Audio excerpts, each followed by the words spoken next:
수요일 오후 1시 10분 스픽스 생방송 긴급 편성으로 찾아뵙겠습니다. 국힘 경선 후보가 11명에서 8명으로 좁혀졌네요. 뭐 예상됐던 인물들인 것 같은데 평가할 대목이 있을까요, 임 소장님? 뭐 사실 네. 뭐 사실 저는 국민의힘의 후보들에 대해서 뭐 인물평 하기는 진짜 정말 그렇고요. 저는 국민의힘에 이렇게 그 돈이 많은 분들이 많은지 몰랐습니다. 사실 이게 서류 통과만 하는 것도 기탁금이 당해 내는 기탁금만 1억 원 정도 되거든요. 근데 이거는 서류만 냈을 때 만약에 탈락돼도 돈을 돌려받지를 못해요. 그러면 나중에 이제 압축될 때마다 그때 서류 전형 뭐 이런 뭐 경선 진행될 때마다 그때마다 비용을 지불해야 되는데요. 그 정도의 이 정도 여유가 있으신 분들이 굉장히 많다라는 걸 저는 느꼈습니다. 네. 부자 정당은 맞다. 개개인도 부자, 정당도 부자. 어디서 돈이 이렇게 많이 나오는지 모르겠습니다만. 그 1억 원을 낸 값이 이름이 한번 신문에 나오는 거였잖아요. 그렇죠? 네. 강성현 국회의원을 지냈네요. 김민숙 뭐 대학교 초빙 교수라고 하고 정일권 뭐 하는 데인지 모르겠는데 민족통일촉진본부 그것도 전 홍보실장. 네. 아니 강상혁 이분은 국회의원 지낸 게 아니라 국회의원 후보. 아 잘못 봤습니다. 네, 국회의원 후보였다. 네. 후보는 지난번에도 뭐 아마 대선 예비 후보로 등록을 했다. 그러니까 상습적인 대선만 있으면 얼굴을 들이미는 인물군 중에 하나. 국회의원도 아니고 국회의원 후보였던 분이 1억 원을 당을 위해서 과감히 썼군요. 강성현. 아니, 뭐 돈이 많으면 뭘 못하겠습니까? 다 해보고 싶겠죠. 세상에 자기가 태어나서 돈이 많은데 아무것도 가진 명예가 없다면 돈 내면 국민의힘 대선 후보군의 예비 후보라고 하는 부분까지 올라가는 거니까 그런 거라도 얻고 싶은 사람들이 있나 보죠, 여기에는. 아니 근데 기부를 하거나 할 수 있는 일이 많을 텐데 그런 상상력은 없겠군요. 그런 기부는 본인의 명예와 아무런 상관이 없다고 생각하는 사람들이겠죠. 정치에 대한 관심밖에 없는 사람, 권력욕만 가지고 있는 사람인데 그 권력욕을 채울 수 있는 본인의 능력은 없고 가진 건 돈밖에 없으니까 이렇게라도 돈을 쓰고 1억 낸 사람들 중에서 3명은 집에 가고요. 8명은 그러니까 대충 추려진 건 맞네요. 그렇죠. 전혀 낯선 분들 빼고 8명. 네. 뭐 제가 볼 때 이제 구질구질한 사람들이 집합했다라고 생각이 들 정도의. 그다음에 이제 이 중에 교집합의 일부는 내란의 혐의 또한 가지고 있는 사람들이기 때문에 전 제일 화가 나는 건 저도 한 명이라도 국민들에게 간절하게 내란 잘못했습니다. 파면당한 정당입니다. 반성하겠습니다. 혁신하겠습니다. 이런 얘기를 하는 사람이 한 명도 없다는 걸. 한 명도 없. 아니 정말 한 명도 없네요. 한번 따져볼까요? 김문수 아니네요. 네. 나경원 택도 아니죠. 없네요. 안철수도 아니고 안철수는 탄핵 소추에 찬성하긴 했지만 전향적 태도는 안 보였던 것 같고 양향자는 갑자기 튀어나왔고요. 유정복, 이철우도 아니고 한동훈, 홍준표 그러네요. 한 명도 없습니다. 전부 똑같네요. 그래서 제가 볼 때는 내란을 옹호하는 그러니까 윤석열이라고 하는 파면당한 전직 대통령이 뿜어대는 빵가루를 얻어서 자기의 권력을 연장하거나 아니면 당내 지분을 확보하거나 아니면 재선 3선 광역단체장을 하고자 하는 사람들의 집합소이기 때문에 이런 사람들한테 대한민국의 미래 밑자야도 꺼내기 어려운 상황이 돼버렸다. 전 이 정도라면 당내에서라도 뭔가 새로운 좀 됐습니다. 제가 새로운 얘기 해봤자 아무 소용도 없는 얘기니까. 바랄 걸 바라야지. 네, 말하면서도 짜증이 납니다. 예. 여기는 평가를 하는 게 정말 웃기고요. 아니 특히 이 8명 뭐 1차 컷오프 과정에서 가장 주목받은 사람은 누가 뭐래도 나경원 씨 같은데 드럼통이 뭡니까? 이거는 이해가 안 되네요. 저는 그러니까 뭐 조폭 영화 그런 거 얘기하는 거겠죠? 네, 뭐 영화에서 뭐 어떤 특정 영화를 제가 말씀드리기 좀 그렇지만 그 영화 내에 어떤 범죄자들을 이 드럼통에 넣고 뭐 바다에 던져가지고 이제 뭐 약간 익사시키는 막 이런 걸 아마 의도했다고 해요. 제가 정확히는 모르겠습니다. 무슨 의도를 하는지 알겠어요. 근데 아마도 저거는 윤석열 차라리 윤석열 늘 나는 탄핵에 반대하고 거기를 끝까지 싸우겠다라고 했으면 차라리 나을 것 같아요. 근데 저 말이 일단 첫 번째는 무슨 말인지 이해할 수 있는 사람이 단번에 없습니다. 그러니까요. 그럼 많은 생각을 하게 되고 많이 알아봐야 돼요. 그럼 나중에 보니까 추측이 가는 게 뭐냐면 이재명 대표를 드럼통하는 이른바 일베 극우들이 했던 말 용어들을 지금 저거를 몸으로 표현한 거거든요. 저 다선 의원이요? 네, 오선 의원이? 저 사람인데 이게 이제 이 나경원의 저러한 극우 일배적인 용어를 쓰고 몸을 표현했던 것은 한두 번이 아닙니다. 이번만이 아니고요. 예전에 본인이 이제 문재인 대통령 시절에도 문재인 대통령은 이른바 달 X라고 하면서 제가 말씀드리기가 너무 이게 네네. 저질스러워서 달 X라고 이야기를 하며 극우 일배들의 용어를 그대로 집회에 올라가서 쓰면서 문재인 전 대통령을 모욕했던 일들이 있었고요. 지금 같은 경우는 본인이 대선 후보 출마를 했고 본인이 또 현직 국회의원이면은 국회의원답게 국민의 세금을 받는 국회의원답게 나라의 비전을 이야기하고 정책을 이야기하고 앞으로 어떻게 하겠다는 차를 얘기를 하든가 아니면 윤을 옹호하든가 하면 되지. 쓸데없이 야당의 일당 대표였던 이재명 대표를 극우의 용어로 몸을 표현하는 저 따위 우스꽝스러운 짓을 저걸 하고 사진 찍고 좋다고 하고 있습니다. 저게 뭡니까 수준 떨어지고. 아니 그러니까 드럼통에 들어갈지언정 굴복하지 않는다는 말은 검찰 개혁을 할 때 쓸 말 같은데요. 왜냐 검찰 수사 대상이 되면 너무 많이 죽잖아요. 그렇죠. 그러니까 자기들 때문에 죽은 사람들을 이재명 후보 때문에 죽은 거로 바꿔놓은 거 아닙니까? 네. 저 빠루 선생이. 제가 볼 네. 때 이제 손팻말들을 한 손으로 잡고 한 손에다가 노상원 수첩 이렇게 들어야 되는 게 맞는 거죠, 실제적으로. 왜냐하면 노상원 수첩을 보면 저렇게 소위 내란을 하는 과정에서 민주 인사들이나 야당 인사들을 저렇게 하겠다라는 생각들이 수첩에 다 적혀 있었던 건데 뭐 그냥 의도는 그런 거겠죠. 이재명 전 당대표 주변에 있으면서 이재명 전 당대표의 저는 전혀 아니라고 생각하지만 무슨 비리나 범죄 혐의가 있는 걸 얘기하며 목숨을 걸어야 된다 뭐 이런 식의 예를 들면 얘기하려고 하는 것 같은데요.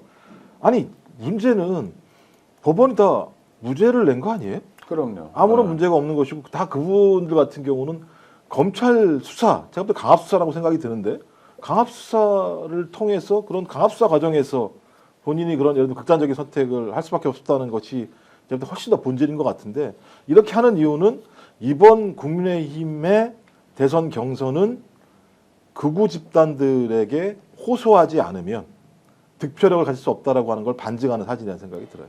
이런 정도 행태를 하게 대해서 여기 호응하는 사람들이라면 저는 합리적 보수도 아닐 것이고 저는 중도는 더더욱 아닐 것이라면 극우층들에게 자기가 호소해서 득표력을 얻어야지만 이 경선을 통과할 수 있는 게임이 되니까 극우 정당으로 가기 위한 지름길들을 서로 좀 선택하고 있는 것이고 그것을 상징하는 게 저는 드럼통이라고 생각을 해요.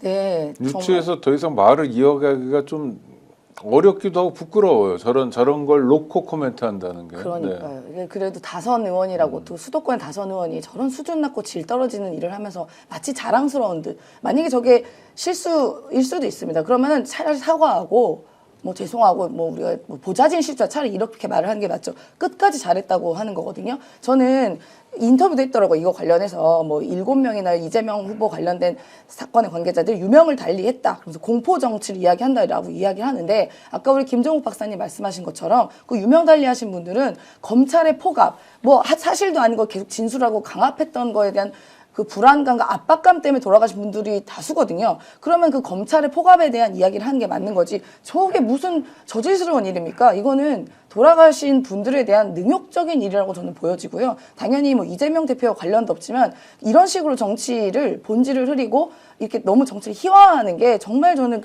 다선 의원이 이로써 자격이 없다라고 생각을 합니다. 그러면서 말을 하는 게 뭐 드럼통 정치 이런 얘기가 하니까 다시 뭐 얘기를 하면 이 1인 독재 시대, 그러니까 이재명 대표가 대통령이 되면 1인 독재가 완성되면 끔찍한 대한민국이 된다라고 이야기를 합니다. 그러면서 법치주의를 흔들고 자유민주주의를 흐트러지거나 파괴하는 것에 맞서겠다라고 이야기를 하는 거예요. 저는 되묻고 싶습니다. 윤석열이 계엄을 어떻게 일으켰나요? 법치주의를 흔들리고 그로 인해서 헌법을 유린했기 때문에 파면이 돼서 지금 자연인이 된 겁니다. 본인이 그렇게 반대했던 사람이 그치거리를 했던 것이고요. 만약에 계엄이 성공했다면 윤석열이 꿈꾸는 세상이 바로 이 독재국가와 가까운 세상이었어요. 계엄이 성공했다면 3선 개헌을 통해서 3선 개헌 이후에는 김건희라는 사람을 통일 대통령으로 만들겠다라는 계획이 있었던 거 아닙니까? 그리고 계엄 때 포고령 나오잖아요. 정치활동 금지, 뭐 언론 금지, 뭐 다 금지. 이런 게 바로 일당 독재로 가는 1인 독재 체제로 가는 그런 것 아니겠어요? 그리고 실제로 저희가 목도한 게 있지 않습니까? 윤석열이 대통령 시절에 경호처의 직원들이 삼행시로 윤석열 이름을 짓고 생일잔치 때 네네. 하늘에서 내려오시는 대통령 이런 게 바로 본인들이 가장 싫어하는 북한에 보여진 종북 같은 독재 같은 모습인데 그걸 어떻게 이재명 대표한테 이야기를 합니까? 정말 양심은 좀 바라지도 않지만요. 제발 머리에 뇌가 있으면요. 이런 식으로 말을 못하는 겁니다. 그 나경원 씨가 약간 그러니까 두려움을 느끼는 건가 이런 생각이 들어요. 왜냐하면 공포 정치란 말이. 근데 어제 이재명 대표와 대담을 했던 유시민 작가가 그런 걸 물어보더라고요. 당신이 집권하면, 그러니까 이재명 후보가 집권하게 되면 검사들 중에서 칼 잘 쓰는, 날이 시퍼런 칼을 쓰는 검사들을 데려다가 정치 보복을 할 거 아니냐. 근데 지난번에도 정치 보복 안 한다는 얘기를 했는데 이번에도 아주 분명하게 얘기하더라고요. 그게 아니라 검찰 개혁할 거다. 칼 절대 안 쓴다.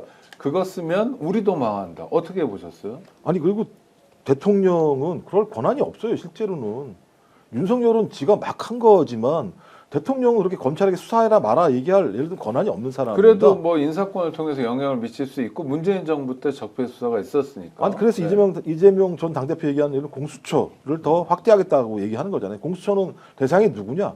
국민이나 정적을 제거하는 것이 아니라 네네. 공직자들이 바르게 자기의 일을 하고 있는지 하고 있지 않은지에 대해서 그것들을 수사하고 조사하는 기관인데 그런 기관 자체가 이번 과정에서 소위 숫자가 얼마 안 돼가지고 검사들이 제대로 예를 들면 대처를 못했던 측면이 있으니까 훨씬 더 견제와 균형을 다하겠다. 그러니까 검찰은 개혁하고 공수처는 강화시켜서 어떤 형태로든지 수사권을 가지고 독점적으로 남용하는 일을 통해서 국민들을 고통에 빠지게 하거나 아니면 소위 정적을 제거하는 역할을 하지 못하도록 그런 시스템들을 만들어가겠다고 얘기를 했다라고 하는 건 본인의 방점은 정적 제거나 아니면 정치적 보복이 아니라 사법권을 건강하게 돌려놓겠다고 얘기를 하는 거니까 저는 그 사실에 대해서 국민들이 믿으셔야 된다. 왜냐하면 이번에 이재명 전 당대표도 정확히 알았을 겁니다.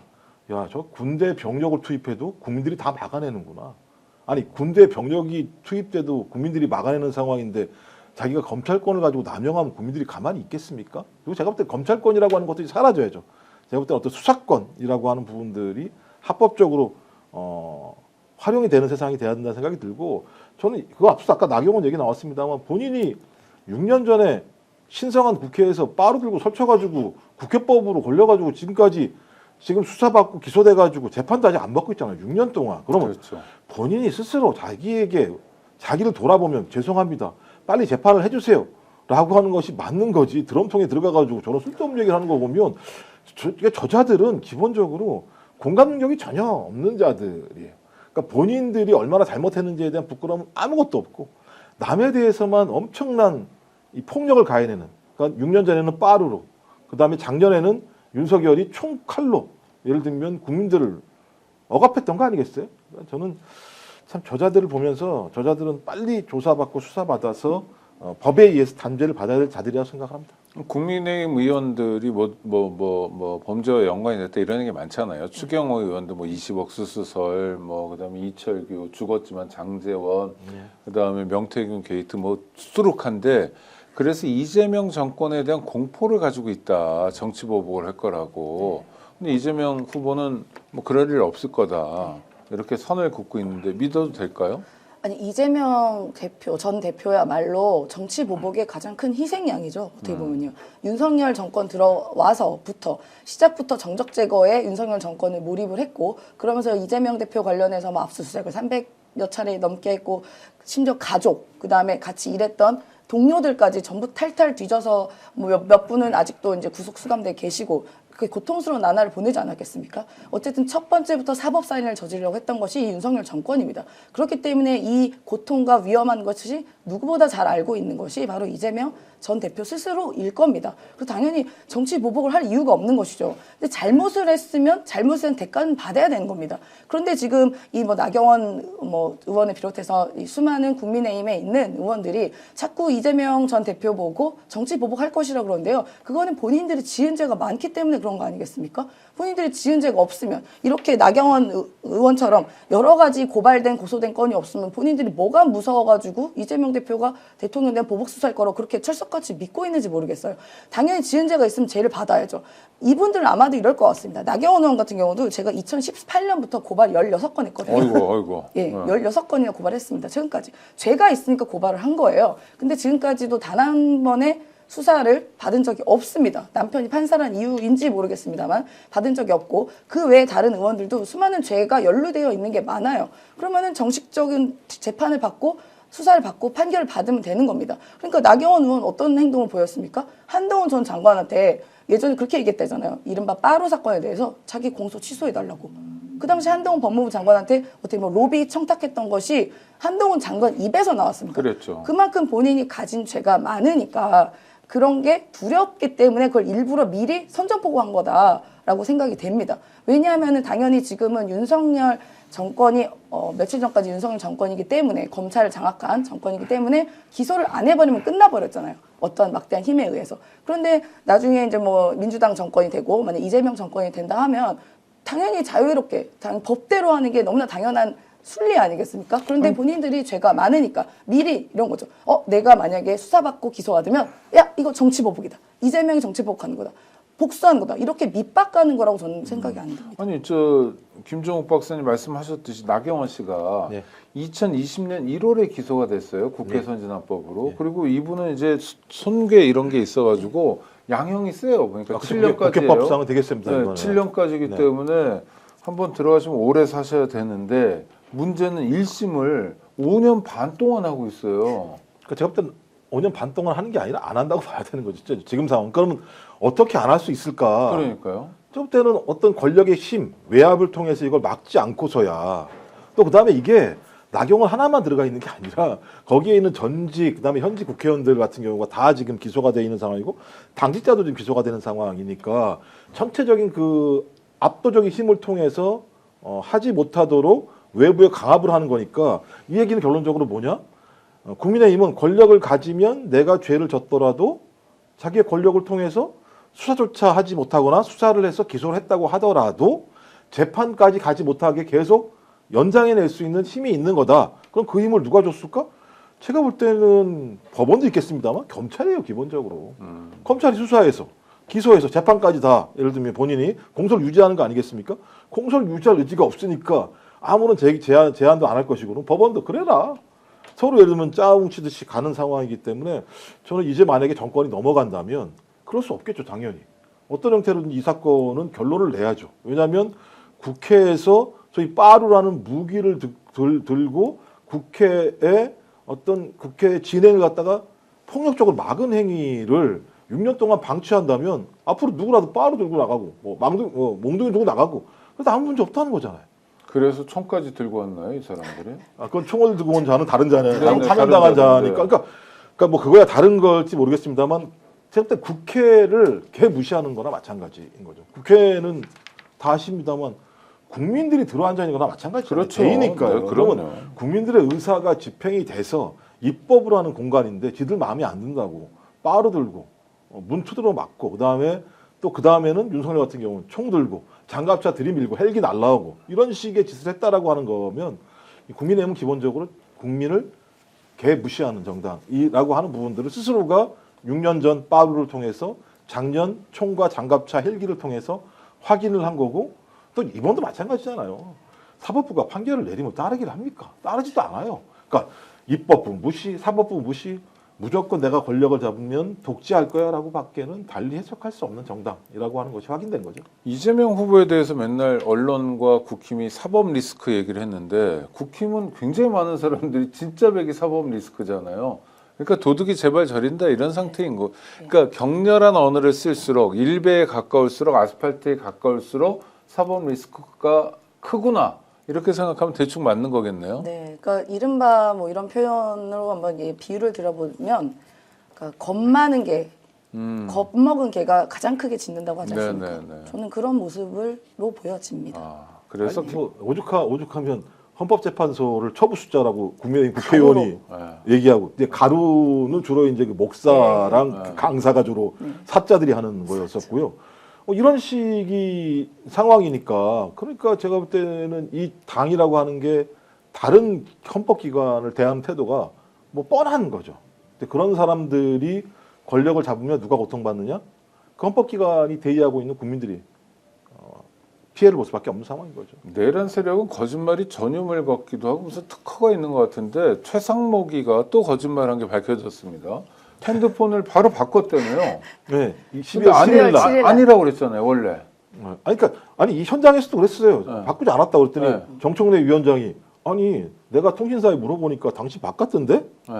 당신 이거 지금 만약에 이 청문회장에서 이 사실에 대해서 본인이 고백하지 않게 되면 당신 1년 이상 10년 이하의 징역을 먹을 수도 있는 상황이니까 다시 한번 내가 물어봅니다. 그랬더니 아 제가 잘못 이해를 했네요. 날짜를 잘 몰라가지고 아 그때 비루하다. 12월 7일 날이었나요? 이야, 그러니까 이 이 최상목이라는 사람들 진짜. 인간은 A4 용지를 쪽지로 이해하는 인간이잖아요. 네. 기본적으로.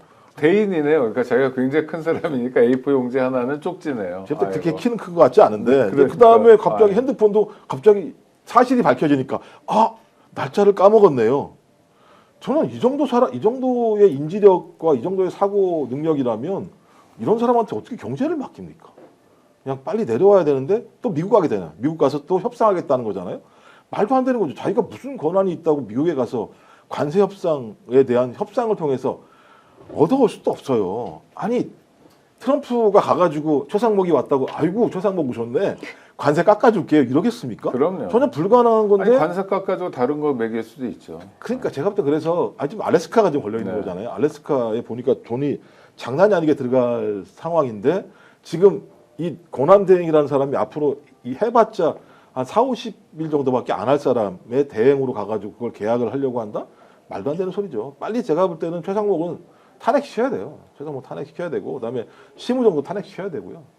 좀 그래야지만 나라가 제대로 굴러갈 수 있는 기본적인 스타트가 될 수 있는 이런 상황이 될 거라고 생각을 합니다.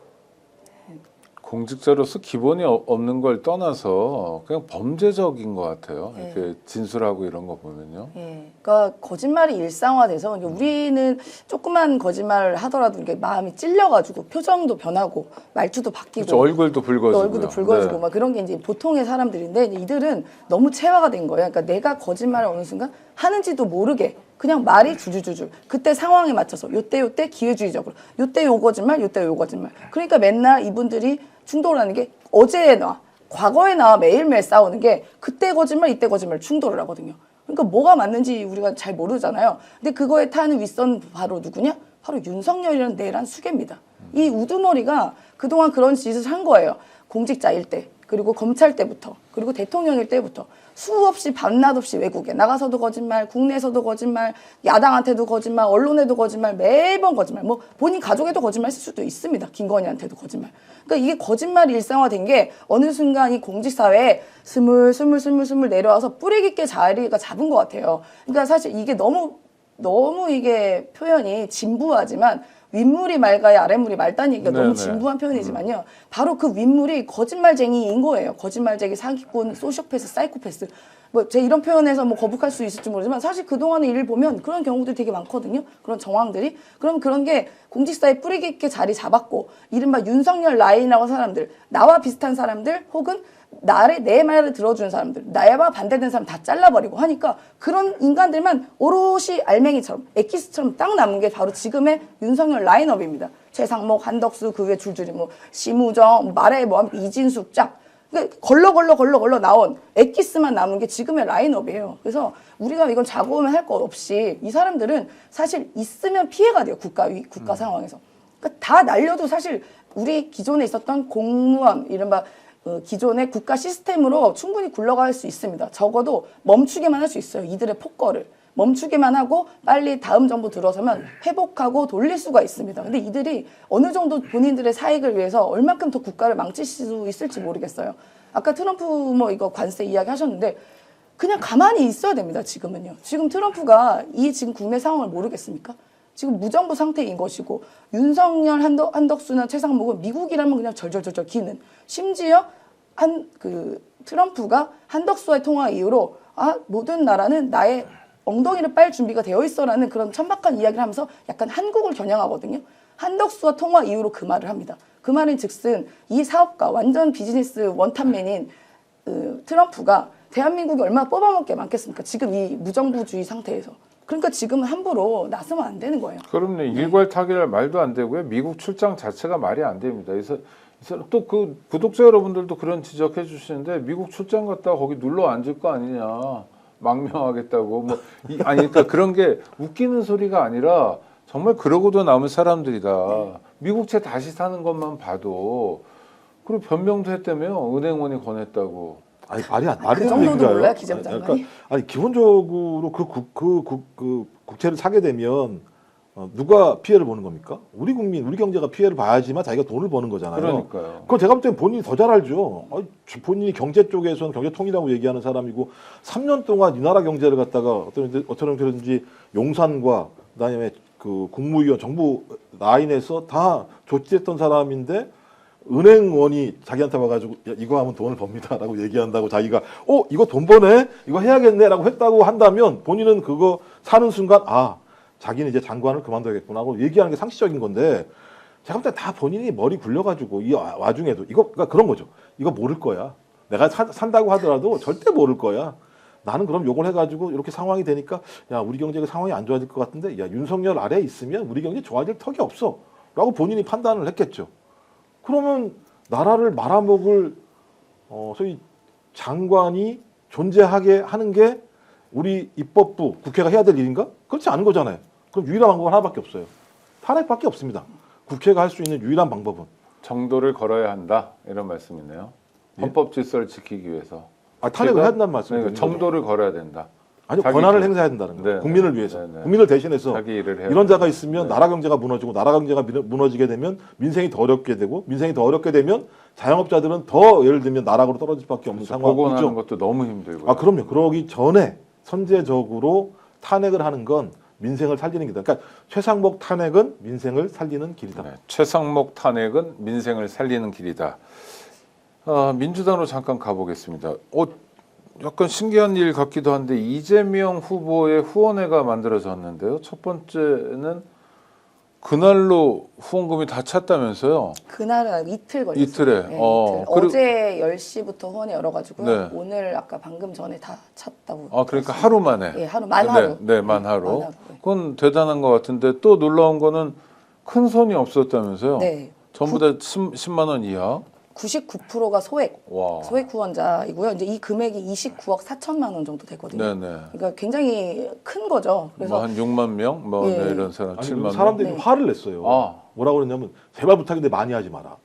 예. 그러니까 후원을 많이 하자. 네가 후원 많이 하고 액수를 내가 많이 못 내. 그러니까 액수를. 숫자를 좀 우리가 많이 하자. 많이 해야 되니까 네. 당신이 막 20만 원, 50만 원, 100만 원 100만 해버리게 되면 아. 당신 때문에 우리 구자가 다치잖아. 그러니까 네. 제발 부탁인데 작게 하면서 그런 붐이 있었군요. 네. 글이 막 올라왔어요. 와. 부탁이다 좀 작게 합시다. 그리고 네. 뭐 2만 원, 3만 원, 5만 원, 뭐 많으면 10만 원 이렇게 해서 진짜 많은 사람들이 이재명이라고 하는 정치인에게 후원을 해서 그 즐거움을 좀 우리가 느끼자 이런 것들이 막 벌어졌고 또 오늘 결과를 보니까 많은 분들이 그래 알았어 나 많이 안 할게라고 하면서 진짜 소액 어떤 지원을 통해서 그러니까 일종의 이제 개미 같은 분들이 자기가 진짜 정성을 담아서 나에게 어떤 정치인에게 자기의 대의를 또 후원이라는 방식으로 하고 네네. 있는 거죠. 그러면 숫자가 많다는 건 그 많은 사람들이 당신을 지원합니다라고 하는 행위를 한 거니까 저는 일종의 아름다운 정치의 모습들을 보여준 거죠. 그리고 굉장히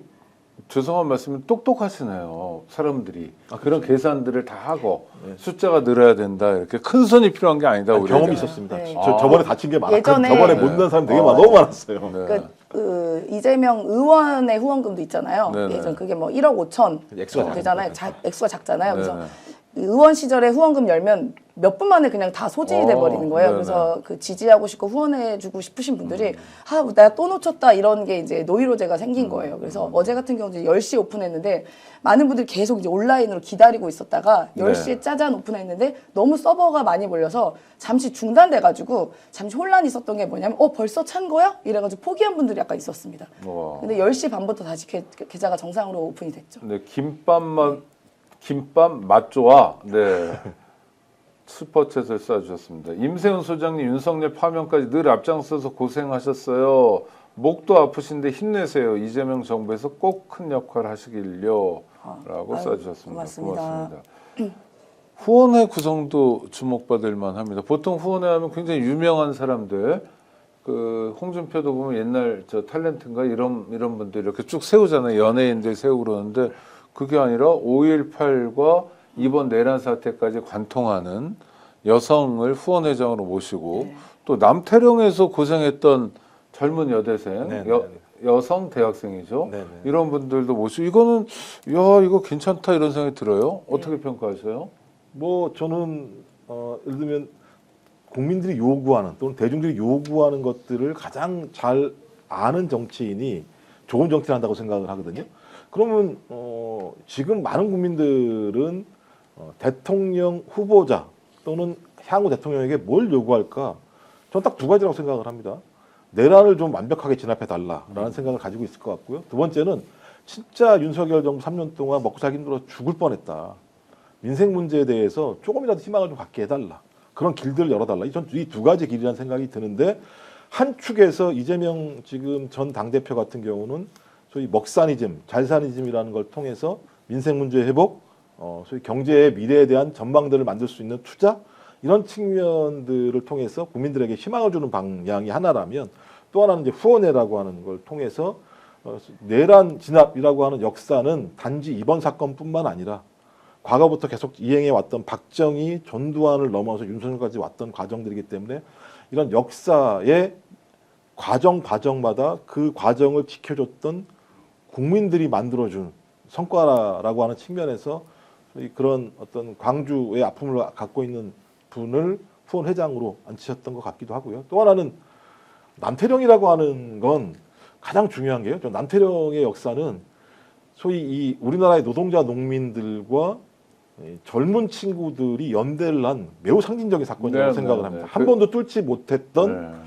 남태령이라는 길을 소위 그런 연대의 힘으로 뚫었다라는 측면에서 저는 그런 연대의 힘, 그 공감의 힘 이런 부분들을 상징하는 의미로서 좀 두 개의 축이 만들었다는 의미의 뜻에서는 상당히 좋은 기획이었는데 이건 기획 차원을 넘어서 적어도 이재명 전 당대표 캠프가 국민들과 상당히 잘 공감하고 있구나라고 하는 부분들을 보여주는 어떤 상징적인 사례라고 생각을 합니다. 그러니까 보통 노동 농민하고 젊은이들하고는 좀 거리가 있기도 하고 특히 농민은 뭐 다 도시에 살기도 하고 도시의 20대 여성과 농민은 좀 먼데 이게 그냥 하룻밤에 연대가 되고 서로 나누고 그리고 돌파하고 새로운 역사를 만들고 와 그래서 대첩이구나. 네.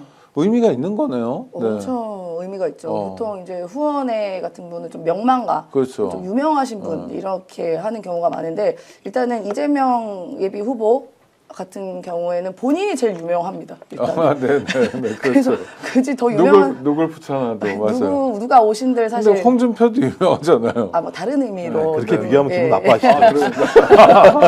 아니 근데 다른 후보들은 이렇게 연예인 그것도 좀 이정길 씨죠. 네. 좀 오래되신 네, 분 네. 이런 분들을 네. 붙이는데 그 조금이라도 유명인이 도움이 된다라는 게 정치권의 문법이었던 것 같아요. 맞습니다. 아마. 네. 근데 아마도 이제 이 내란 사건과 윤석열 파면회까지 이뤘을 때의 사건을 보면 사실 그 모든 위기의 현장에는 국민이 계셨거든요. 그리고 그 당시 12.3 계엄 때도 이재명 대표가 유튜브를 켜고 네. 국민께 제발 국회를 와달라고 호소했고 국민이 그에 화답해서 국회를 보호해서 이 내란을 그 계엄이 해지가 됐고 그 이후에도 윤석열 파면에 이르까지 모든 매 순간에 항상 국민이 계셨다. 그래서 이재명 대표가 전 대표가 늘 이야기하는 게 뭐냐면 결국 정치는 정치인이 하는 것이 아니라 국민이 하신다라고 이야기를 하셨거든요. 그래서 저는 그런 메시지의 하나의 그 하나의 표현으로 봐요, 이번 후원회도. 그러니까 결국은 우리의 일반 국민들이 민주주의를 지켰고 이 윤석열이라는 이 희대의 폭거 정권의 이 위기에 맞서서 결국은 국민들이 이 나라를 지켰다라는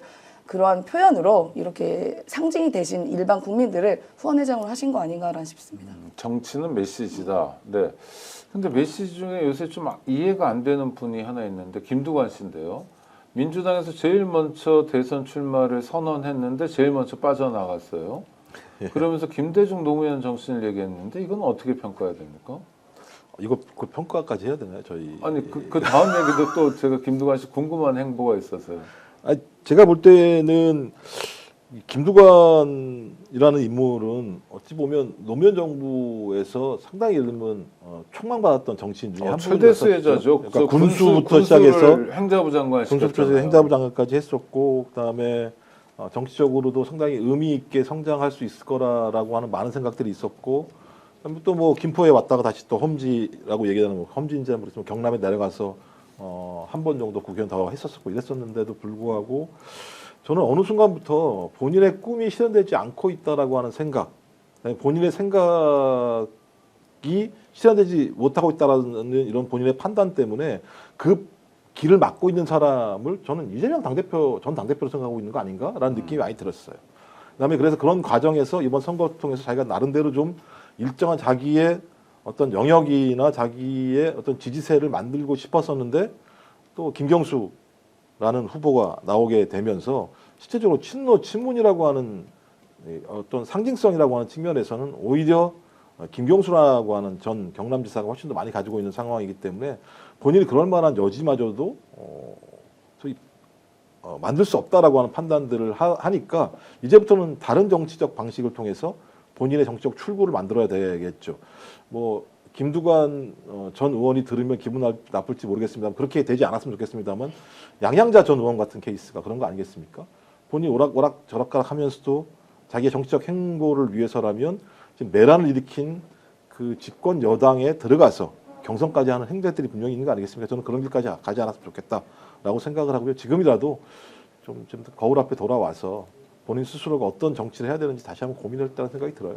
아니 저는 불안한 게 어제 있었던 말입니다. 이제 내란 세력 일부가 한덕수 추대 뭐 어쩌고 그러면서 제3지대론이란 걸 풍기기 시작하고 여기에 이낙연이도 뭐 응할 것 같고 그래서 김부겸에게 물어보니까 나는 민주당원인데 뭔 소리야 딱 이렇게 끊었는데 김두관 씨가 문제가 모든 가능성은 열려 있다고 얘기했거든요.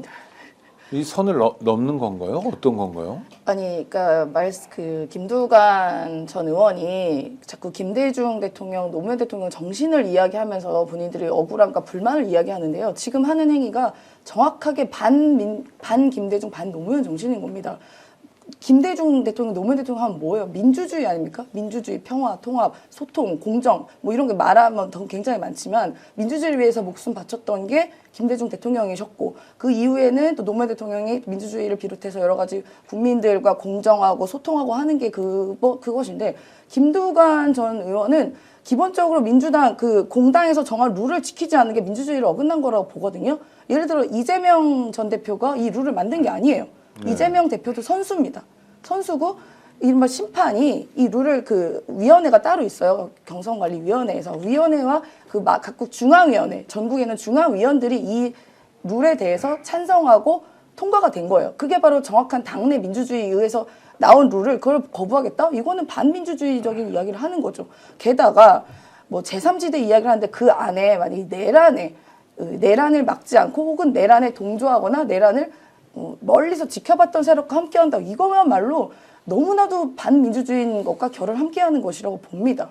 어떻게 이 내란 때문에 발생한 국가 위기의 상태에서 이 민주주의 룰도 지키지 않은 당내 룰도 지키지 않으면서 본인이 무슨 일을 국가적 일을 해보겠다고 저는 할 수 있는 게 이해가 되지가 않아요. 그게 말하자면 그냥 결국은 반 이재명을 하겠다라는 뜻 아니겠습니까? 그러니까 민주주의 국가에서 이 대통령이라는 국가를 큰 그 책임을 갖고 해야 되는 것에서 특정인을 반대하는 세력으로 뭔가 사람들이 뭉치는 게 어떻게 국민이 납득이 가능합니까? 그러면서 어떻게 김대중 대통령, 노무현 대통령 정신 이야기해요? 근데 그럼 문제 삼 룰을 한번 보면 경선룰 50대 50은 반 김대중, 반 노무현 룰인가요? 아니요, 저렇게 생각하지 않고요. 네. 그러니까 제가 볼 때는 본인이 어떤 형태로든지 이 자기의 정치적인 어떤 영역이나 지분을 확보하기 위해서라면 원칙과 기준을 깰 수 있다라고 판단하는 정치가 시작되면서부터 그게 우리 민주당에서는 가장 먼저 드러나는 사람 중에 하나가 이낙연 같은 케이스 아니겠습니까? 그러니까 자기 정치적인 영역을 위해서라면 민주당을 눌러 밟아도 그리고 거의 비난에 가깝게 공격을 해도 문제가 없다고 생각을 하고 있고 지금 하고 있는 게 반명연대를 하겠다는 거잖아요. 결론적으로 이낙연 전 총리 같은 경우는. 근데 이건 예를 들면 지난 문재인 대통령 당시 선거 때도 마찬가지입니다만 국민선거인단 같은 경우요. 파면되기 전부터 모집을 했어요. 그래서 한 달 넘게 모집을 했습니다. 그러니까 예를 들어 오픈 프라이머리라고 하는 게 그냥 예를 들면 하자라고 되는 게 아니에요. 아니 그 기간 동안 준비해야죠. 모집해야죠. 이런 게 다 있어요. 그러니까 물리적으로 안 되니까. 그걸 선택하지 않은 측면들이 하나가 있는 거. 그러니까 물리적인 문제다. 이건 아무런 정치적 고려의 문제가 아니라 물리적인 문제가 있었다라고 하는 측면하고 또 하나는 저 이낙연 전 총리가 마지막 3차 경선에서 말도 안 되는 득표 60%가 넘는 득표율을 했었잖아요. 그러면서 저희 50%딱 턱걸이를 하면서 이재명 저희 지금 전 당대표가 상당히 공격을 받기 시작했었고 당내 혼란들이 되게 많았던 사례가 있었습니다. 그래서 이런 역선택을 막아낼 방법이 없다라고 하는 것이 두 번째였고 또 하나는 민주당의 발전이에요. 115만 명의 권리당원이 있는 상황입니다. 제가 볼 때 그때는 아마 한 20, 30만 명 정도 있었을 겁니다. 그럼 115만 명 정도의 권리당원들이 소위 3년 동안 윤석열 정부에 맞서 싸웠고 내란 과정에서 가장 선두에서 싸웠던 사람들입니다. 그런 사람들이 100만이 넘는 사람들이 모여서 선택하는 사람이라고 한다면 저는 국민들의 어떤 여론과 민심을 반영한다라고 볼 수 있는 측면들이 분명히 있는데 이런 내용들 가지고 다 얘기해도 김두관 전 의원은 전혀 거기에 동의할 생각이 없는 거예요. 그러니까 자신의 몸에 제도를 맞추라고 하는 것밖에 안 되는 상황이다. 저는 그것은 정치인이 얘기해야 될 저는 올바른 태도도 자세도 아니다 생각이 들기 때문에 저는 자신의 정치적 미래를 위해서 행하고 있는 일종의 제가 볼 때 트집이고 말도 안 되는 소리라고 저는 생각을 해요. 아이고 자성이 필요한 대목인 것 같습니다. 오늘 한국일보 일면에 보니까 OECD 가입 국가 중에서 여론조사를 통해서 후보를 뽑는 나라는 하나도 없다, 한국 말고는. 뭐 이런 얘기를 했는데, 그러니까 그건 뭐냐, 그 당의 후보는 그 당원들이 좀 해라, 이런 것 같아요. 한국일보라는 건 좀 중도적이잖아요. 그래도 신문에서는. 임 소장님은 어떻게 생각하십니까? 지금까지 뭐 관심을 끌려고 여론조사도 하고 뭐 그런 적은 있었지만 김종욱 박사님 얘기를 이어서 간다면 그렇게 당원들이 늘고 권리당원 그냥 되는 게 아니라며요. 뭐 돈도 내고 6개월 또 이상 그 당비를 내야 됩니다. 그러니까 뭐 절차가 있고 그런 네네. 거잖아요. 그러니까 그런 사람들이 100만 단위로 모여 있으면 이제는 당원들이 자기네 후보를 책임 있게 국민들 앞에 내놓고 국민의 의향은 그냥 본선 가서 물어보면 되는 거 아니냐. 맞습니다. 국회의원도 그렇고요. 네. 어떻게 보셔요? 저도 그 의견에 전적으로 동의합니다. 어쨌든 어떤 후보든 국회의원 후보도 그렇고 더 나아가 대통령 후보도 그렇고 당의 이름을 갖고 출마를 하지 않습니까? 네네. 그래서 번호도 당 번호로 부여받잖아요. 뭐 이 사람의 번호가 아니라 네네. 뭐 의석수 때문에 당 번호로 부여받기 때문에 철저하게 당의 후보인 겁니다. 뭐 당이 싫고 뭐 혹은 후보가 싫고 하면 그 사람 안 뽑는 거고 이번에 뭐 이 당이 마음에 안 들으면 뭐 마음에 들면 찍는 거고 이제 이런 게 국민의 선택인 것인데요. 뭐 혹자는 그게 과연 국민의 뭐 모든 의견이 다 반영된 게 맞나 하는데 그건 본선에서 그건 국민들이 선택을 해주시면 되는 거거든요. 그럼 결국 당의 이름 갖고 출마하면 당원들의 의견, 우리의 당의 후보니까 우리가 내고 싶은 그 당원 민주주의가 철저하게 지켜줘야 되고 그런 권위를 갖는 게 바로 이 선거 때마다 있는 일인 겁니다. 그래서 많은 국회의원 후보들이나 뭐 많은 선거 출마하시려는 분들이 당원 모집을 그렇게 적극적으로 열성적으로 하는 것이 바로 이 당원 민주주의에 근거한 것이 지금 최근에 그 정치 트렌드나 흐름이거든요.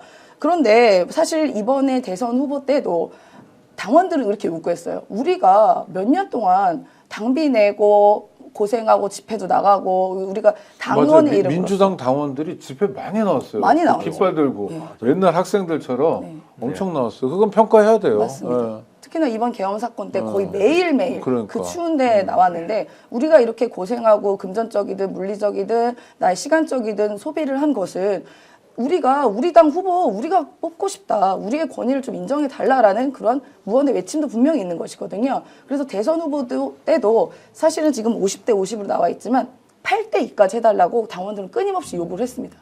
그럼에도 불구하고 이제 당 선관위에서는 그래도 국민 여론을 어느 정도 받들어야 된다라고 해서 이제 50대 50을 했는데 이 50대 50 룰은 그냥 그동안 있었던 일반적인 뭐 총선이든 지방선거 때도 이 룰이 거의 기본 세팅이 돼 있었어요. 네. 뭐 새로 툭 튀어나온 게 아닙니다. 그런데 이제 우리 국민들은 대선은 특별하니까 당원 중심으로 했는데 어쨌든 50대 50으로 나왔고요. 그리고 제가 또 궁금한 것은 이 당 같은 경우는 이 당이라는 게 뭡니까? 당원은 우리가 정치적인 신념과 가치처럼 같이 하는 정치적 공동체예요. 그렇죠. 결사체입니다. 예, 공동체 결사체니까 당원이 뽑는 의무도 있고 책임도 분명히 있는 것이거든요. 그래서 저는 그 의견에 동의하지만 어쨌든 이번에는 이렇게 결정됐으니 후보들은 그걸 따를 수밖에 없는 것이고요. 김두관 후보 같은 경우에는 사실 이 뭐 국민 경선 모집을 한다 그래서 국민 참여인단 모집한다 그래서 본인한테 그렇게 유리한 것도 아닙니다. 실제적으로. 네, 그렇죠. 존재감이. 예, 네. 예, 유리한 것도 아닌데 그냥 그러니까 주장을 하시는 것은 제가 그 속마음까지는 잘 모르겠습니다만 일단은 뭐 많은 분들이 판단하기로는 일단은 한번 본인의 목소리를 크게 내보고자 하는 그런 의지가 아니냐. 나 여기 있어요. 봐주세요. 뭐 이런 거 아니냐라는 이야기도 있더라고요. 돈도 엄청 많이 들 텐데. 돈 많이 들어요. 오히려 선거인단 어떻게 하려고 저렇게 하는지 모르겠어요. 제가 볼 때는 뭐 저는 불가능한 요구를 하는 거라 생각이 들고. 지금까지는 50대 50이면 앞으로는 임세현 소장이 말씀대로 80대 20 또는 100대 0으로 나가야 된다고 생각하시는 거예요? 저는 그건 예를 들면 따로 좀 고민할 필요가 있다고 생각을 그렇습니까? 합니다. 왜냐하면은 지금까지 소위 내란이라는 상황에서 민주당이라고 하는 어떤 내부의 힘, 그 힘이 매우 막강한 상황이긴 합니다만 항상 민주당이 이렇게 좋은 상황이지 않을 수도 있는 거거든요. 그러니까 무슨 프라이머리라고 그렇죠. 하는 것들은 뭐냐면 더 많은 국민들을 모시고 와서 매우 역동성 있는 선거를 통해서 소위 경쟁 상황에서 민주당이 훨씬 더 민주적이라는 모습을 보이기 위해서 채택한 경우도 있었기 때문에 저는 기본적으로 그렇다고 하더라도 50 정도의 권리당원의 목소리를 인정해야 된다. 그 나머지 50을 어떻게 할 건지에 대해서는 예를 들면 이걸 여론조사로 할 건지 말씀하신 것처럼 일부는 여론조사로 하고 나머지 예를 들면 또 다른 오픈 프라이머리처럼 할지 이건 고민해 볼 필요가 있습니다만 저는 가면 갈수록 저 100만이 넘는 정당이라고 한다면 권리당원이라고 한다면 그 권리당원들의 의사들이 정당을 만들어내는 가장 중요한 힘이 돼야 된다라고 하는 원칙들을 포기하는 순간 그 정당에게 누가 충성심을 가지고 그리고 그 정당에서 어떤 당원들이 주인의식을 갖고 저 정당 활동을 하겠습니까? 저는 그런 의미에서 50%는 전 마지노선이 아닌가 생각이 들어요. 마지노선이다. 네. 알겠습니다. 시간이 다 됐는데요. 국힘에 딱 한 가지만 여쭤보겠습니다. 11명이 8명이 됐는데 곧 4명으로 추려집니다. 4명을 한번 맞춰주세요. 아 이거 진짜 한 명 때문에 되게 어려운데 진짜 찬란하다. 저는 네. 김문수, 홍준표, 한동훈, 나경원. 네. 그 한 명 때문에 어렵다는 게 나경원이었군요. 3명은 될 것 같고. 아니 그냥 안 될 것 때문에 그냥 기분 나빴어요. 아, 기분 나빴어. 네네. 드럼통 때문에 기분 나빴어요. 네네. 우리 임 소장님은요? 저는 나경원 세 분은 더 똑같고요. 네. 저는 안철수가 그 자리를 할 것 같습니다. 4등. 나경원 대신에. 네. 예. 그리고 사실 홍준표 시장 같은 경우는 엊그저께 이제 뉴스타파를 통해서 명태균 씨와의 여러 가지 불법적인 거래 정황들이 이제 나왔거든요. 카톡과 이제 뭐 음성 통화나 여러 가지 증거들이 나왔는데 그걸로 얼마나 타격을 받을 수 있을지는 모르겠습니다만 중도를 하차를 할지 쭉 갈지는 모르겠습니다. 일단은 지금 4명 이렇게. 네. 지금이라면. 김문수, 홍준표, 한동훈, 나경원 또는 안철수가 국힘에서 다음에 대한민국의 미래를 개척해 보겠다고 나선 사람들인데 정말 한결같습니다. 내란에 동조하는 사람들, 또 여태까지 검사 독재 정권의 아주 중요한 파트너 이런 분들인데요. 지금이라도 성찰했으면 좋겠는데 뭐 안 하면 할 수 없죠. 국민적 심판이 있을 뿐입니다. 구독자 여러분 늘 함께해 주셔서 감사하고요. 구독, 좋아요로 저희 스픽스 성원해 주시기 바랍니다. 우리 김종욱 박사님 또 임세현 소장님 함께해 주셔서 감사합니다. 구독자 여러분 감사합니다. 고맙습니다. 오늘 방송 어떠셨습니까? 마음에 들었다면 구독, 좋아요로 스픽스를 응원해 주십시오. 여러분들의 구독, 좋아요는 가장 큰 힘이 됩니다. 스픽스 구독, 좋아요.